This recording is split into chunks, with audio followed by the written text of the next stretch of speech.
차이나 TV 오늘은 중국과 함께 미국 상황까지 글로벌 경제 집중 분석하겠습니다. 미중산업경제연구소 조용찬 소장님과 계십니다. 소장님 어서 오십시오. 예, 안녕하십니까. 미국부터 보면요. 이제 이번 목요일, 현지 시간 목요일, 우리는 금요일, 미국의 1월 소비자 물가 지수를 굉장히 주목하고 있는데 공급망 이슈가 언제쯤 풀리는 것인가. 근데 최근에 발표된 지표 가운데 약간 좀 공급망 문제가 해소되는 것 같은 단초를 얻을 수 있다고요? 네, 그렇습니다. 네. 미국 같은 경우는 지난 주말에 발표됐죠.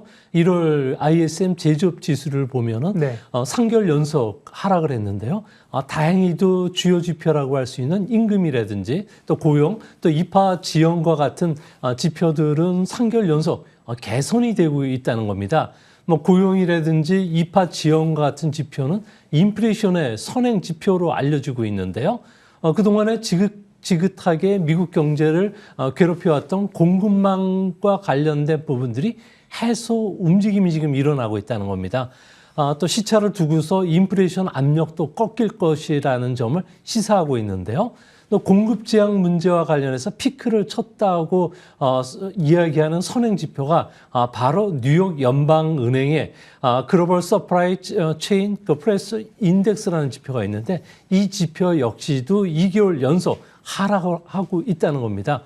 결론은 미국의 인플레이션 압력은 지금 고점을 통과하고 있거나 꺾였다는 신호들이 나오고 있고요. 이 때문에 연내 미국의 금리 인상은 7번이 아닌 3번에서 한 5번 그 사이로 정해질 것으로 보여지고요. 또 완만한 금리 인상으로 인해서 주시장에는 분명히 호재가 되지 않을까 보여집니다. 네. 다행스럽게 조금 반가운 소식을 전해주셨고요. 그럼에도 불구하고 미국의 금리 인상은 예정돼 있고 3월 금리 인상은 패드워치는 100%를 반영하고 있는데요. 소위 이제 한꺼번에 50bp를 올리는 빅 스텝이냐, 25bp씩 올리는 단계적인 베이비 스텝이냐 논란이 많습니다. 네, 미국 내에서도 공격적인 금리 인상을 주장하시는 분들이 상당히 많은데요. 네. 일반적으로 미국에서는 금리를 인상하면은 수요가 꺾이면서 물가는 1년에서 1년 6개월의 시차를 두고서 떨어진다는 겁니다. 이 때문에 인플레이션 동향 같은 경우에는 현실적인 수요뿐만 아니라 사람들의 향후 물가에 대한 전망도 포함이 될 수밖에 없는데요. 물가가 계속 상승하겠다고 생각하는 사람이 많다면은 아무래도 임금 상승 압력이 더 커지게 되고요. 이는 제품 가격에 반영이 되지만 상대적으로 물가가 가파르지만 인플레이션이 꺾일 것으로 예상된다면은 임금 상승 요구도 둔화될 수밖에 없습니다. 이 때문에 애틀랜타 연은 총재 같은 경우에는 3월 달 0.5%포인트 확 올리면은 인플레이션 기대 심리가 꺾이기 때문에 아무래도 빠르게 물가가 평정심을 찾지 않을까 생각하는 것도 이 때문인 것으로 보여집니다. 네. 그런 걸 종합해서 미국도 1월에 굉장히 많이 빠지지 않았습니까? 소위 이제 고점에서 10% 이상 빠지면서 조정 얘기가 나왔는데 2월 미국 글로벌 뉴욕 증시는 좀 추가적인 상승이 가능할 걸로 보세요?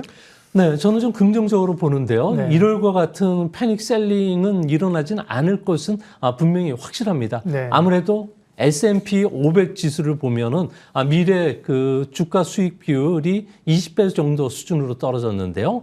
60개월 이동 평균선과 비교하면 이 기억이 1표준 편차 수준까지 떨어졌다는 겁니다.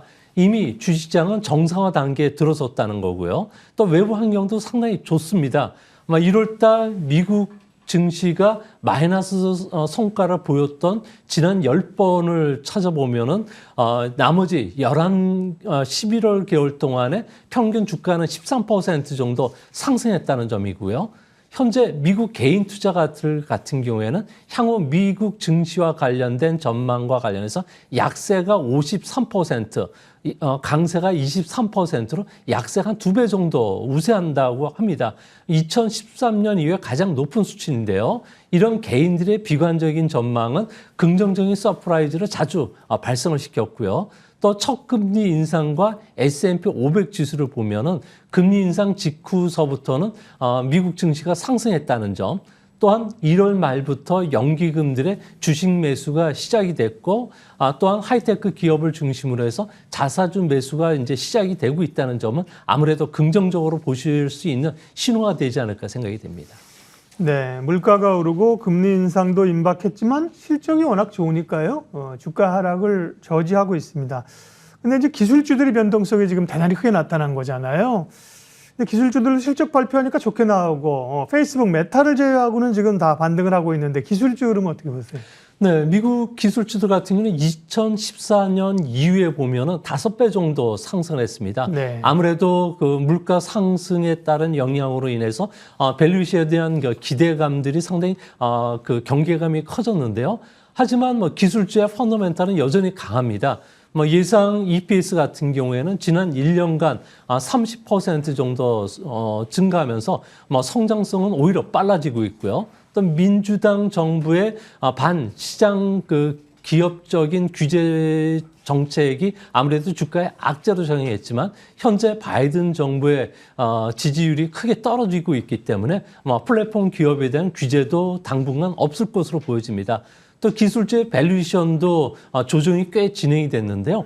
주가 수익 비율을 EPS 성장률로 나눈 PEG 지표를 본다면은 현재 여름철 이후에는 과거 평균 수준까지 떨어졌기 때문에 주가가 전혀 비싸지 않다는 겁니다.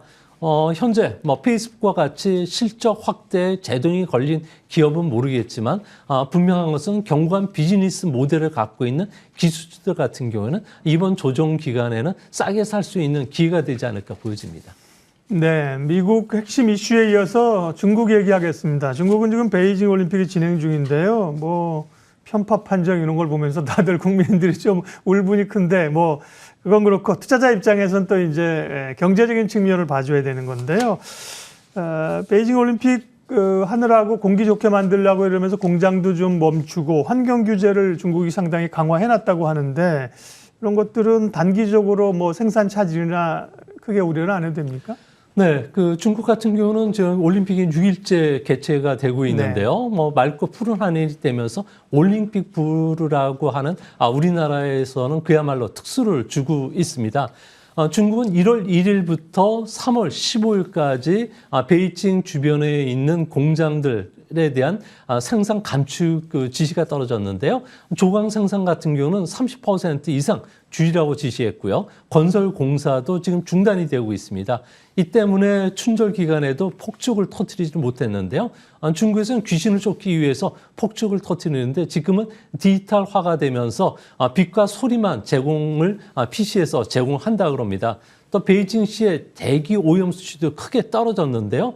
인공 강우가 실시가 되고 있고요.